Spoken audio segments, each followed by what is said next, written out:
Salut à tous les amis, c'est Akon, j'espère que vous allez bien. Aujourd'hui on se retrouve dans une nouvelle vidéo Creepy Mystery, mais cette fois-ci spéciale Halloween. On va voir 3 histoires qui peuvent être gore, vraiment très horrifiques. Forcément le thème des histoires c'est Halloween. Donc sans plus attendre, on est parti pour se plonger dans ces histoires qui vont vous faire vraiment froid dans le dos je pense.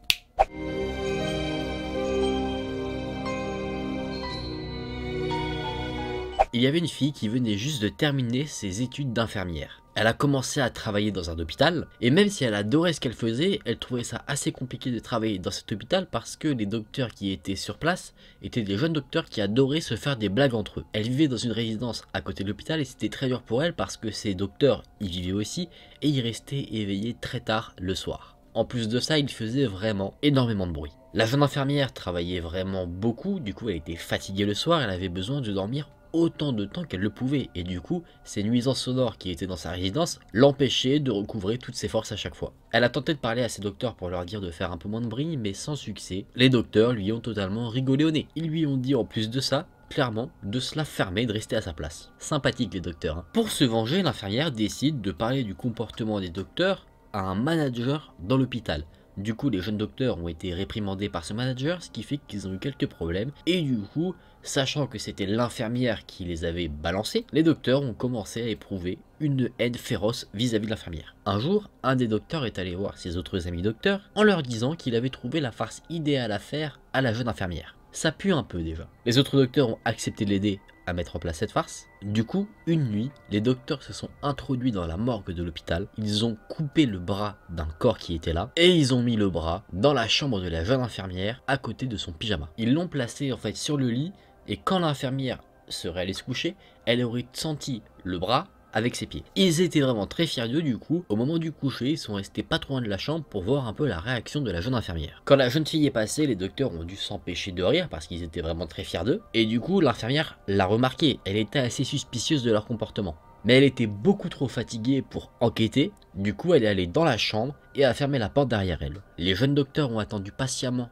devant la chambre qu'une réaction se fasse entendre. Mais étrangement, rien du tout. Il n'y a eu que le silence, aucun cri, que ce soit de peur ou de colère, le silence seulement. Au bout d'un moment, les docteurs décident d'abandonner, d'aller dans leur chambre pour aller se coucher, et ils se disent que peut-être ils ont juste raté leur coup, que le bras qu'ils avaient placé était mal placé, du coup l'infirmière ne l'a pas senti, elle ne l'a pas remarqué. Le lendemain matin, les docteurs ont décidé de retourner devant la chambre de la jeune infirmière, pour aller voir si peut-être elle avait remarqué quelque chose. Ils toquent à sa porte, et aucune réponse. Du coup, il décide de rentrer dans la chambre, il tourne la poignée de porte et il se rend ensuite à l'intérieur. Étonnamment, la chambre était totalement vide. Les docteurs ont cherché dans toute la chambre, mais ils ne trouvent absolument rien. Aucune trace de l'infirmière. Ils décident donc à un moment donné d'ouvrir l'armoire et là, ils voient un spectacle qui les terrifie. La jeune infirmière est recroquevillée dans le coin de l'armoire, ses cheveux sont devenus complètement blancs. L'infirmière est devenue totalement folle. Sur son visage, on a l'impression qu'elle n'a que 20 ans, alors qu'elle est un peu plus vieille, tellement elle a un visage de fou, apeuré, assez étrange. Et la pire chose, la plus répugnante, c'est qu'elle est en train de mâcher le bras qui avait été découpé par les docteurs. C'est là que s'arrête l'histoire et on peut avoir plusieurs théories. On peut se dire que l'infirmière était totalement apeurée par tout ce qui était relatif à la mort et du coup elle aurait vu le fameux bras et ça l'aurait totalement terrorisée et même rendue folle. Ou sinon on pourrait se dire qu'il y a quelque chose de paranormal ou même que elle avait déjà un petit grain de folie déjà, pourquoi pas du cannibalisme. En tout cas, pauvre infirmière, c'est un prank qui est allé sûrement un peu trop loin. Les amis, ce n'était que l'histoire de mise en bouche. Voyez un peu quel sera le ton de cette vidéo comme ça.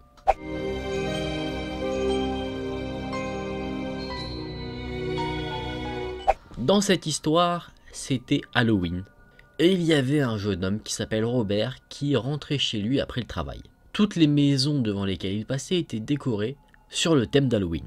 Il y avait des squelettes en plastique, des citrouilles, des chauves-souris en papier, et tout ça lui a rappelé à quel point il s'amusait quand il était jeune, à la période d'Halloween, à aller toquer aux portes des maisons pour demander des bonbons. Totalement distrait par ce qu'il voyait, il loupe la sortie qu'il devait prendre en voiture pour rentrer chez lui. Du coup, il doit faire un grand détour. Il a dû faire un détour en sortant un peu de la ville, du coup, il y avait eu nettement moins de lumière. À un moment donné, repensant un peu à son enfance, il était encore une fois distrait et il a perdu le contrôle de son véhicule.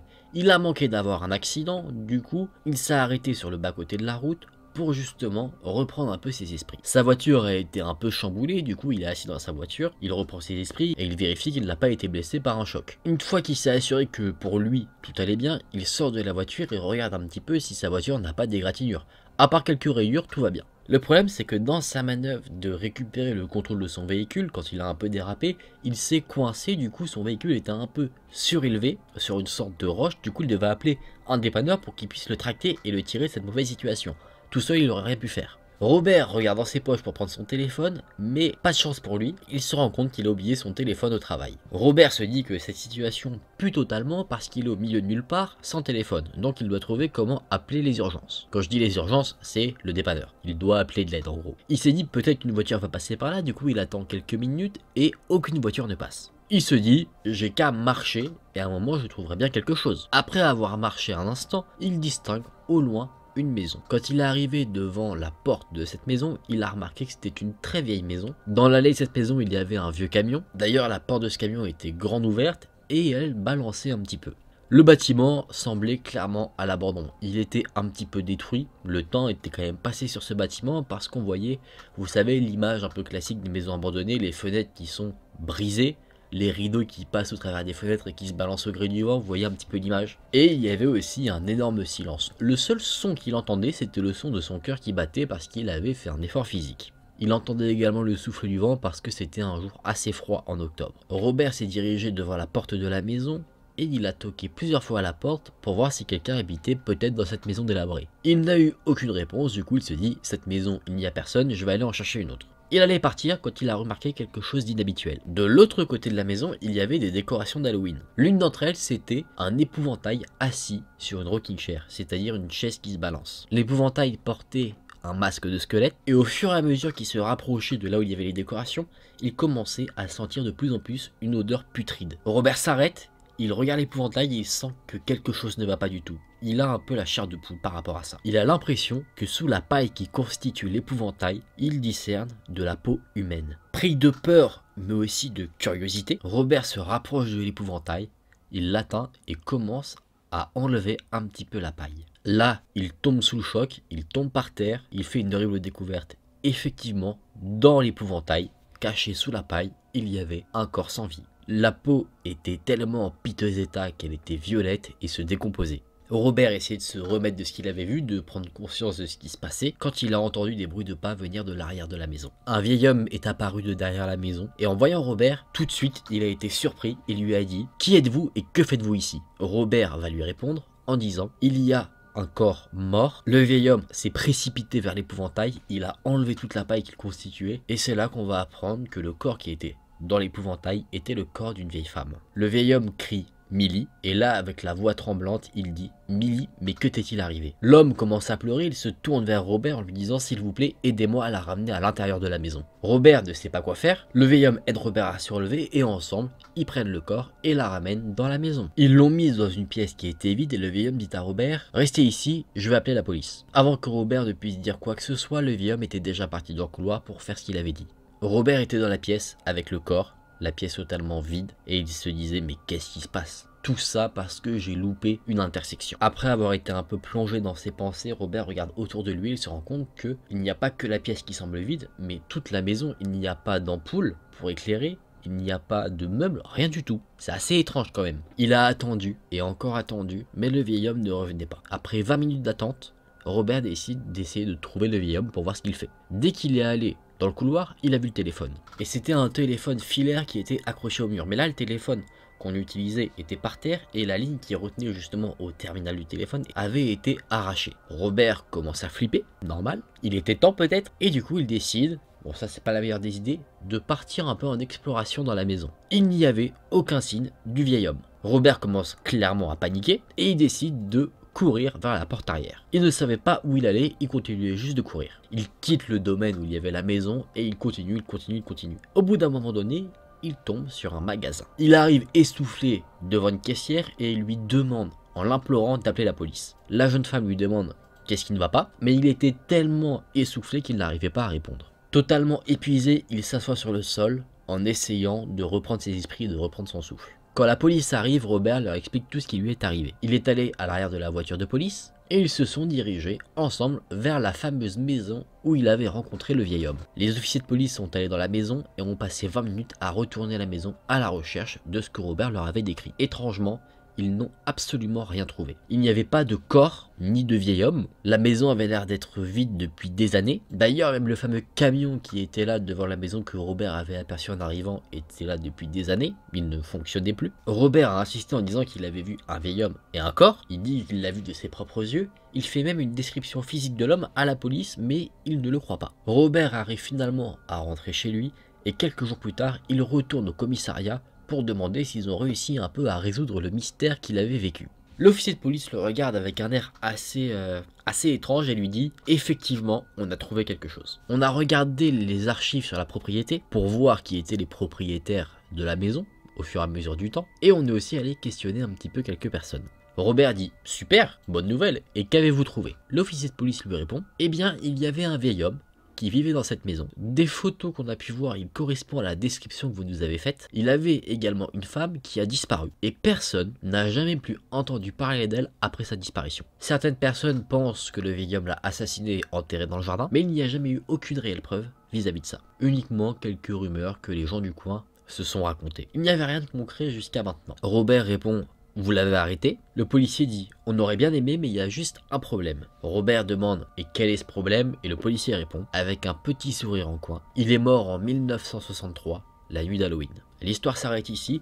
et Robert a clairement vu du coup un fantôme, et possiblement le fantôme d'un tueur. Tout ce qu'on voudrait rencontrer, on va pas se mentir. Robert il a vu un fantôme, le fantôme d'un tueur. Après, je pense que sur ces histoires d'Halloween, on va souvent avoir affaire à des petites histoires de fantômes comme ça, qui n'ont pas forcément de sens. Je m'explique avec cette phrase.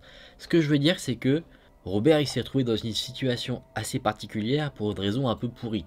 Il a loupé son intersection, en vrai il aurait pu faire un demi-tour tout pété pour rentrer chez lui. Là il a dû faire un détour pour sortir de la ville, ça fait un peu film d'horreur un peu cliché où le mec comme par hasard il se retrouve au mauvais endroit au mauvais moment. Après si on se plonge un peu dans l'histoire on pourrait se dire que le vieil homme aurait tué sa femme et qu'il l'aurait éventuellement foutu dans un épouvantail. Et ça je trouve ça un peu chaud quand même. C'est pas la plus belle des preuves d'amour je trouve.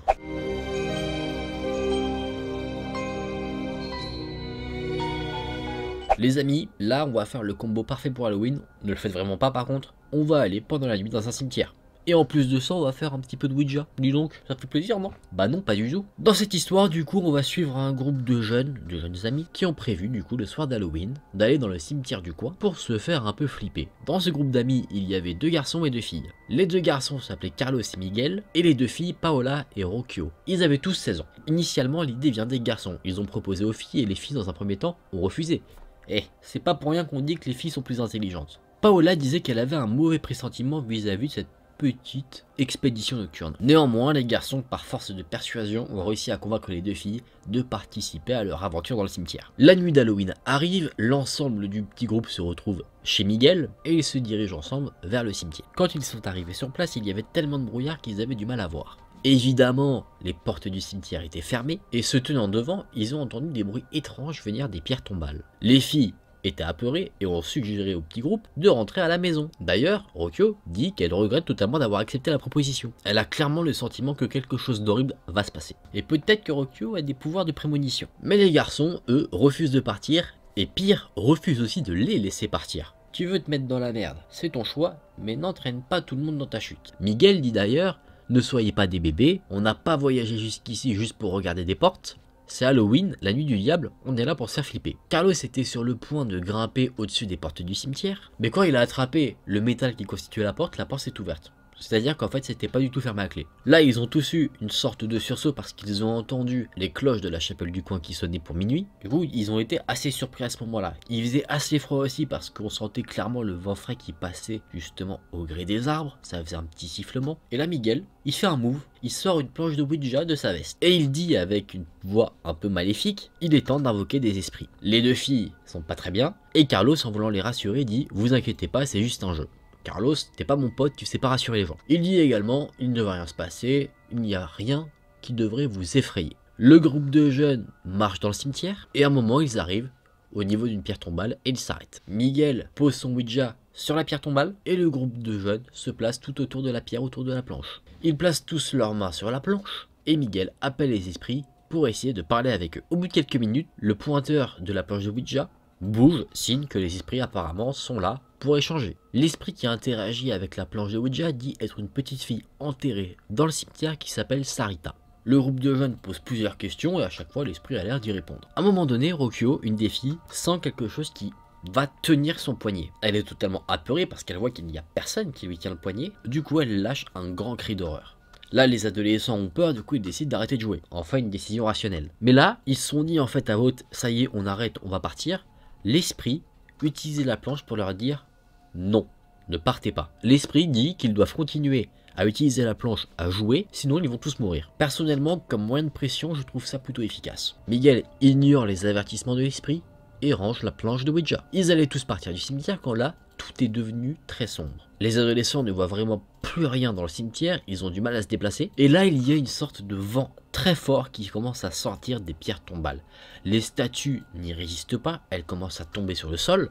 Et quand Rokyo a vu ça, elle a totalement peur et elle décide de s'enfuir en courant. Elle ne voyait absolument rien, elle ne savait pas où elle allait, mais elle essayait quand même de se frayer un chemin dans la pénombre. Elle est accidentellement tombée dans un trou dans le cimetière où normalement on aurait mis un corps mais qui n'était pas fini. Et en tombant, elle s'est brisé la nuque. Carlos a réussi à s'enfuir jusqu'à l'extérieur du cimetière, mais ne voyant toujours rien, il continue de courir et il s'est retrouvé sur une route. Et à ce moment-là, une voiture est passée et l'a percuté, elle l'a fauché tellement fort qu'il est mort sur le coup et qu'il a été limite déchiqueté. Alors attention, sur les 4, on a 2 morts déjà. Paola et Miguel arrivent à rentrer chez eux en toute sécurité. Paola était tellement apeurée qu'elle décide chez elle de prendre un bain pour essayer de se calmer. Il y a quand même 2 de ses potes qui sont morts, elle se dit je vais prendre un bain, ça va me calmer, je vais oublier ça. Paola, honnêtement, je trouve que tu déconnes un peu là. Elle avait son téléphone avec elle et malheureusement, en rentrant dans la baignoire, elle tape avec son genou le téléphone qui a été posé sur le lavabo à côté. Sauf que, problème, elle avait mis son téléphone à la charge. Du coup, le chargeur était branché à une prise, le téléphone est tombé branché et du coup, elle s'est électrocutée toute seule. Et effectivement, elle en est décédée. Le lendemain matin, Miguel s'est réveillé tranquillement. Lui, il a aucune pression, c'est lui qui a foutu dans la merde tout le monde, mais pour le moment, c'est le seul qui s'en sort. Il descend pour prendre son petit déjeuner. Ses parents l'attendaient et lui annoncent les mauvaises nouvelles. Il est totalement terrorisé d'apprendre toutes les morts qu'il y a eu la veille, et en plus de ça, il savait qu'il était le prochain, parce que c'était des morts clairement ciblées, et il ne savait pas quoi faire du tout. Ayant peur pour sa vie, il décide de s'enfuir. Il se dirige directement à l'aéroport, et il a pris le premier vol pour l'Argentine. Effectivement, il veut aller très loin. Il tremblait de peur, il avait peur qu'à chaque instant il y ait un incident qui pourrait lui coûter la vie. Mais bon, il arrive à rentrer dans l'avion sans problème. Sauf que bon, je trouve que prendre un avion alors que t'as une malédiction au cul, c'est pas la meilleure des idées. Du coup, l'avion, qu'est-ce qui s'est passé quand il a décollé? Il s'est craché dans l'océan et son corps n'a jamais été retrouvé. Donc clairement, pour ce groupe de jeunes, ça a très mal fini. Et la légende dit que c'est pour cette raison, pour ne pas être en quelque sorte maudit, qu'il ne faut jamais se rendre dans un cimetière la nuit, qui plus est le soir d'Halloween. Est-ce que c'est une légende qui est plutôt vraie, plutôt faux? Je ne sais pas, mais en tout cas, est-ce qu'on va s'y risquer? Pas du tout. Halloween, vous restez chez vous. Le 31, t'es là, tu restes chez toi. Tu regardes un film d'horreur, mais c'est tout. Qu'est-ce que tu veux aller dans un cimetière aussi là? Faut pas avoir des idées pourries. En plus, c'est illégal. Restez chez vous pour Halloween. En plus, il y a le couvre-feu. Qu'est-ce que tu vas faire? Bon, les amis, on a fini pour ces 3 histoires. Bah, je trouve que c'était des histoires, comment dire, un peu gore. Il y avait de la mort, des fantômes, des malédictions, des esprits. Il y avait tout. Il y avait tout, clairement, en fait. Bon, les amis, je vous ramène en sécurité. Vous inquiétez pas. Ici, c'est la zone safe. On vous dit de pas aller dans les cimetières, mais dans la zone safe, là, c'est open bar. Vous pouvez venir quand vous voulez. Halloween, Halloween, Halloween. Bah les amis, j'ai écouté ces histoires, moi je les ai beaucoup appréciées. Je trouve qu'elles vont direct dans le vif du sujet et puis ils ont pas peur d'aller aussi un peu dans du gore. Si vous avez apprécié ces histoires, sachez que pendant mon live de ce soir, le live d'Halloween, il y en aura d'autres. On va avoir du thread d'horreur, d'autres histoires d'Halloween. Et je peux vous dire qu'elles sont bien macabres. Donc si vous êtes un peu friand de ce genre de choses, bah n'hésitez pas à passer sur le live, ça fera plaisir. Si la vidéo vous a plu, bah évidemment vous pouvez liker la vidéo et vous abonner à la chaîne. Nous on se retrouve très vite dans une prochaine vidéo. Salut!